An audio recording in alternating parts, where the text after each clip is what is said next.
What, you're going back home to give birth? I asked incredulously. My mother-in-law shot me a snide grin and remarked, "Why don't you just stay there forever? I don't want to see your freeloading face." Her words stung, but I managed a composed reply. "Sure, take care then." My name is Flo, a 34-year-old professional. I've been dating Barry for 2 years now. We first met at a party where our shared taste in music sparked an instant connection. After exchanging numbers, we started spending our evenings together, discussing everything from favorite tunes to work challenges over drinks at our local bar. Being with Barry was always a joy, and time with him flew by. Eventually, we became a couple, and life has never felt more fulfilling. Despite our busy work schedules, we cherish our weekends together. The anticipation of seeing Barry motivates me to work harder and be more productive during the week. Our relationship had been a cornerstone of my career success. After a year of dating, we decided to take the next step and moved in together. Both of us were serious about our future and the prospect of marriage. Being with him brought a sense of calm and joy, solidifying our mutual desire to marry. Living together before engagement turned out to be a wise choice. It allowed us to understand each other's lifestyles, strengths, and quirks.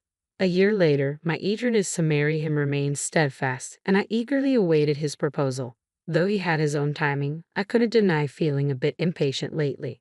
Then, unexpectedly, he invited me to dinner at an upscale restaurant. It wasn't a special occasion, yet I couldn't help but wonder if this was the moment. After work, I arrived at the restaurant, nervous yet tingling with excitement. Upon seeing him, I noticed he was even more nervous than I was. His palpable anxiety strangely eased my own. Despite feeling sorry for his nerves, his awkward and tense greeting actually made me chuckle inwardly. Then came the meal, and throughout, he was visibly nervous. As we finished the main course, he called my name softly, Chloe. His direct gaze made me slightly apprehensive.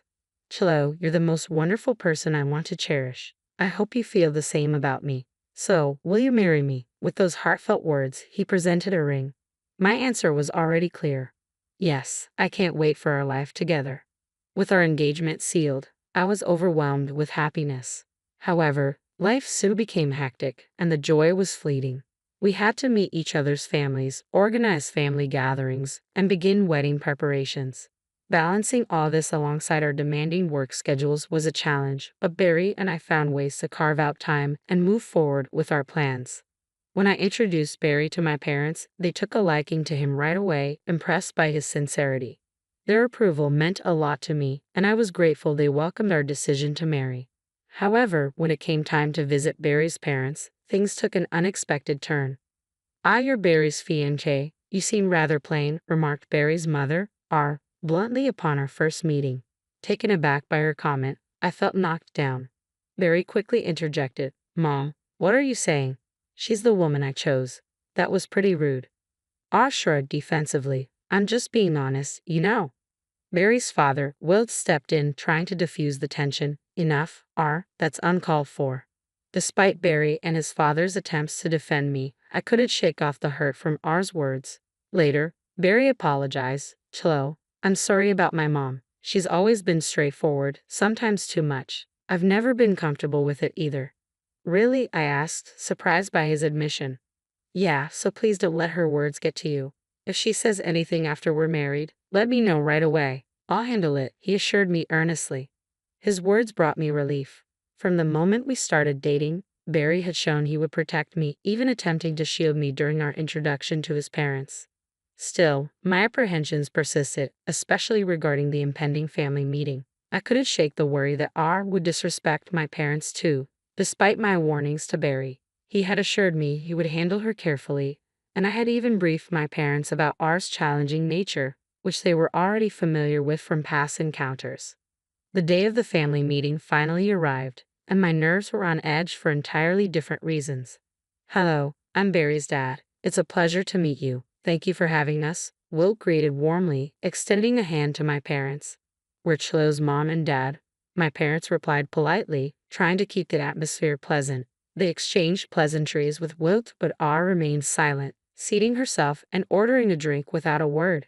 "I'll take a red wine. Looks like we'll need a bit of a drink to make this interesting," she commented casually, her words casting an uncomfortable shadow over the room. My parents were left speechless by R's behavior. Visibly taken aback, both Wilt and Barry, clearly annoyed, swiftly apologized to us for our conduct. And so, the family meeting commenced. My parents and Wilt hit it off right away, engaging in friendly conversation. Throughout the meal, R remained largely focused on her food, but as she became increasingly intoxicated, she started to interject into the conversation. A government job, it may be stable, but the pay isn't anything to brag about. Barry's marrying into such boring people. If they have kids, they'll probably be just as dull, R remarked, crossing a line with her words. That's enough, Wilt intervened, his voice filled with anger. You need to leave now. R appeared defiant, muttering, What's the big deal? I'm just being honest. Wilt escorted R outside and arranged for her to take a cab home. Returning to the restaurant, he and Barry apologized once more for R's behavior. I was relieved that we had reserved a private room. R had proven to be more of a challenge than expected at the wedding. She seemed subdued, likely because Wilt had warned her to behave impeccably or face consequences. Apparently, he had even threatened divorce if she caused any embarrassment, so she kept her comments to herself. Thankfully, the wedding went off without a hitch, and I was grateful for that. Thus, our married life began in earnest. Barry and I had a wonderful relationship, making our life together blissful. We both shared household responsibilities equally to ensure neither of us felt burdened. It was a bonus that Barry excelled in cooking. I always looked forward to his meals. On days when he got caught up at work but still took on the chef's role, we would cook together. This collaboration made our days together as a happy couple all the more enjoyable. Barry made an effort to visit his family home alone as much as possible, mindful of both R and myself. Thanks to this, I was spared any direct snide remarks or confrontations from R. I deeply appreciated Barry's consideration during this time. However, tragedy struck when Wilt suddenly fell ill and passed away. Barry and I rushed to the hospital, but we arrived too late. Dad, Barry exclaimed in disbelief. Wilt's death hit him hard, and R was visibly distraught as well.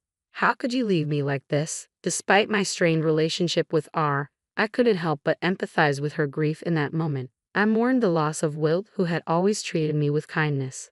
In the following days, we found ourselves consumed with funeral arrangements while navigating our own grief. Barry took charge of organizing everything, and I did what I could to support him during this difficult time.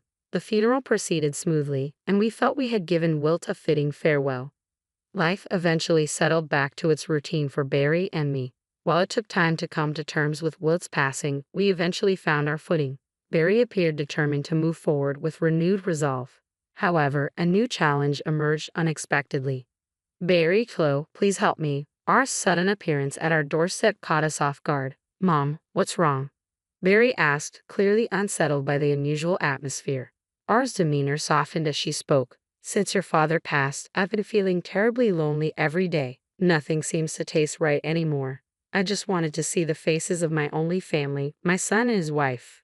Her words seemed genuine, her vulnerability evident.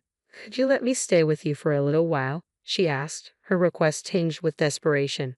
Barry and I were taken aback by her request. I feel like I'll be crushed by loneliness if things continue like this, she pleaded. We hesitated, but reasoned that a short stay wouldn't hurt. R seemed so fragile. We doubted she had the energy to be hostile towards me.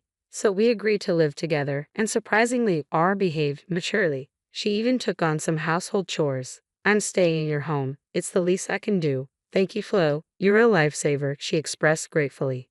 Both Barry and I appreciated R's efforts. Life seemed manageable if things stayed this way. However, after about 3 months, R began reverting to her old habits bit by bit. Flo, are you not planning to quit your job? Isn't it normal for wives to stop working?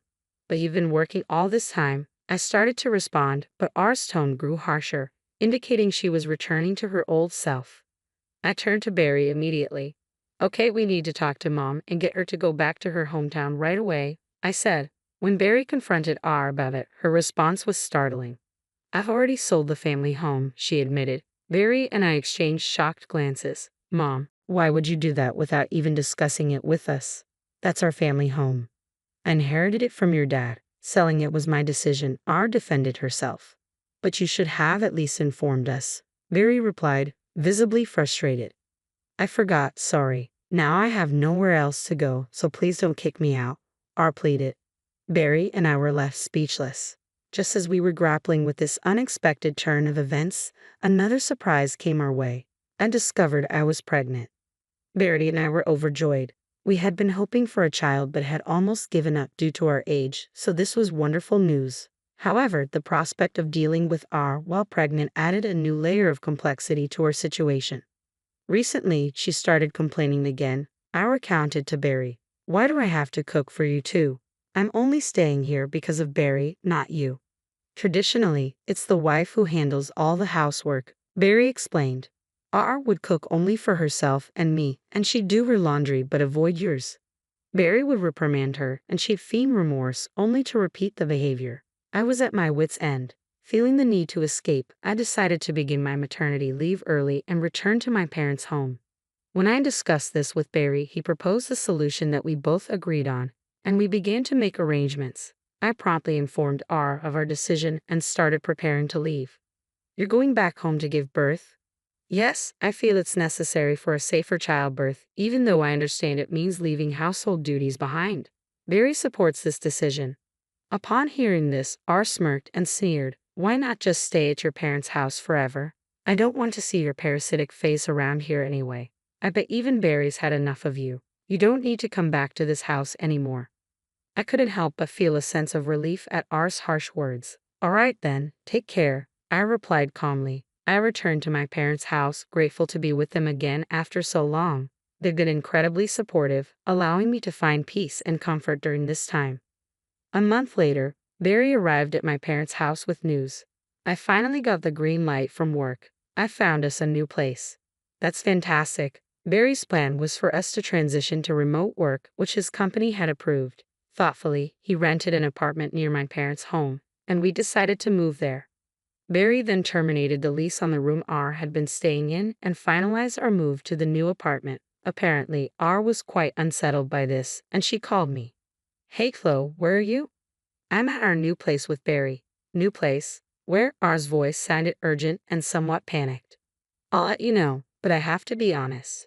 The lease here is being canceled and everything's being moved out. I can't stay here anymore, I explained calmly. Barry and I are starting fresh somewhere else. But Barry said he's cutting ties with me. He doesn't want to talk to you anymore, I added, trying to make her understand. So, you were just pretending to be nice to stay here, huh? This was your plan because you couldn't make any money from selling the house you got from Wilt, right? R accused sharply. How did you find out? You were telling the neighbors how frustrated you were that the house your husband left had no value. Then suddenly, it became a lot for sale. People just can't keep quiet about things like that. Give me Barry back. I'm that kid's parent, so I have the right to live with him. As I've said before, he doesn't want to see you, and I won't pressure him into something he's uncomfortable with. Upon hearing this, R exploded with irrational anger. Who do you think you are? Acting all high and mighty when you're just a broke, freeloading plain wife? That's not a nice thing to say, but it's true. Well, I don't think our paths will cross much in the future, so it doesn't really concern me, I replied calmly. But let me clarify something. Alongside my full-time job, I also have a side gig, and I actually earn more than Barry, I continued. Oh, really? What's this side gig? R asked skeptically. I initially studied web design, so I've been taking on projects in that field. With both my full-time salary and freelance work, I'm bringing in about $7,000 a month, I explained. What? That much? That's more than Wilt used to make. I was left speechless upon learning about my true financial situation. Clearly, she hadn't expected that her underestimated wife was earning that much. But none of this concerns you. R. Barry has cut ties with you, and I'll be distancing myself even further, I asserted firmly. Wait a minute, if you're making that kind of money, maybe you could lend me a hand, R suggested. I didn't hesitate. I ended the call and blocked her number.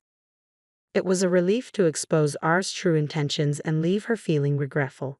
Knowing I wouldn't have to deal with her again brought me a sense of peace. She had no knowledge of where my parents lived or where I worked. With Barry working remotely and our new address undisclosed to her, the likelihood of R tracking us down was minimal. I've heard that R has always struggled with overspending, and whatever inheritance Wilt left behind has dwindled to almost nothing. She attempted to sell the house but received a low offer, leaving her in financial trouble. However, old habits die hard. A neighbor from our former neighborhood reached out to Barry and informed us that our spending habits and reliance on payday loans have plunged her into debt. She's been asking neighbors for loans without success, leading to a challenging financial situation. It seems like karma has caught up with her. Meanwhile, Barry and I no longer have to worry about R intruding into our lives. We're enjoying a peaceful existence, splitting our time between our own home and my parents' place as I prepare for the birth of our child. Once the baby arrives, Barry and I are looking forward to nurturing our family and cherishing our time together.